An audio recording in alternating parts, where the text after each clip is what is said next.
What if one person could be both completely human and completely God at the same time? Not half and half, not switching back and forth, but fully both at once. It sounds impossible, maybe even contradictory. And yet this idea sits at the very heart of Christianity. So the question is, was Jesus really both fully God and fully human? And if so, what does that even mean? Welcome to Sacred Questions, where we explore the deepest and most challenging questions about faith, God, and belief. Today's question is one that has puzzled believers, skeptics, and theologians for centuries. Was Jesus fully God and fully human? This isn't just a technical theological issue. It affects how we understand salvation, suffering, and even the nature of God himself. So let's take this seriously and explore it honestly. At the center of Christianity is a bold claim. Jesus of Nazareth wasn't just a prophet, or a teacher, or a moral example. He was God in human form. At the same time, the Bible presents him as deeply human. He was born as a baby. He grew tired. He felt hunger. He experienced grief, pain, and even death. But then we also see something else. He forgives sins, something only God is supposed to do. He calms storms. He accepts worship. He says things like, "Before Abraham was, I am." So which is it? Is he human or divine?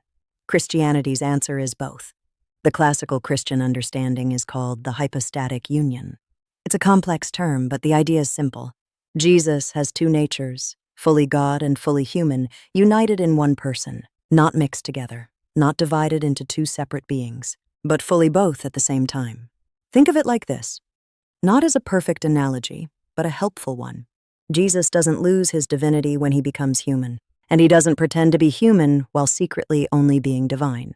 He truly experiences both realities. This belief was formally articulated in the early church, especially at the Council of Chalcedon in 451 AD. Why did they insist on this? Because if Jesus is not fully God, then he lacks the power to truly save.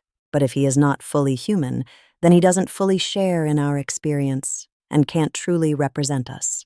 So Christianity holds both together, even though it stretches the limits of human understanding. Let's look at how the Bible presents this tension.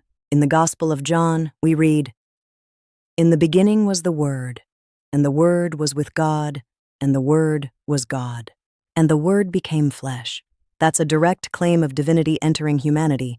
In another place, Jesus says, "I and the Father are one," but then we see moments where his humanity is unmistakable.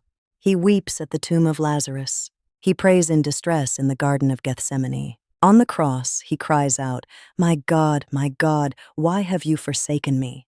These aren't the actions of someone pretending to be human.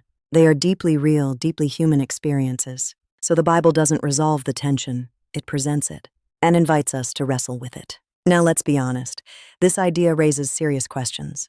How can one person have two natures without contradiction? If Jesus is God, how can he not know certain things? Like when he says no one knows the day or hour. If he's human, how can he perform miracles? These are not shallow objections. They're important. One way theologians approach this is by saying, Jesus, in his human nature, experiences limitations, like hunger, fatigue, and even limited knowledge.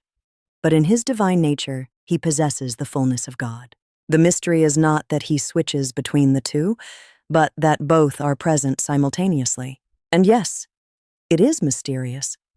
Christianity doesn't claim this is easy to explain. It claims it's true, and that the mystery reflects the depth of who God is. Philosophically, this raises a deeper question. What if reality is more complex than we expect? We already accept paradoxes in other areas of life. Light behaves as both a particle and a wave. Time can stretch and contract depending on speed and gravity. So maybe the idea of Jesus being fully God and fully human isn't a logical contradiction, but a reality that transcends our categories. If God is infinite, then perhaps we shouldn't expect him to fit neatly into human definitions. Instead, the incarnation, the idea of God becoming human, might be less about fitting into our logic and more about reaching into our world.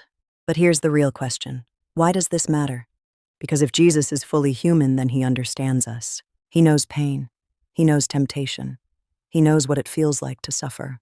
And if he is fully God, then he has the power to do something about it. To forgive, to heal, to restore. This means Christianity isn't just about a distant God watching from above.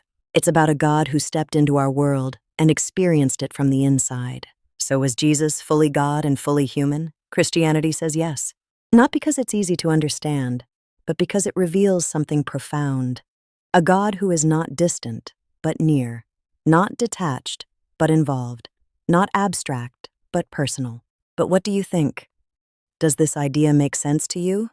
Or does it raise more questions? Let's talk about it in the comments.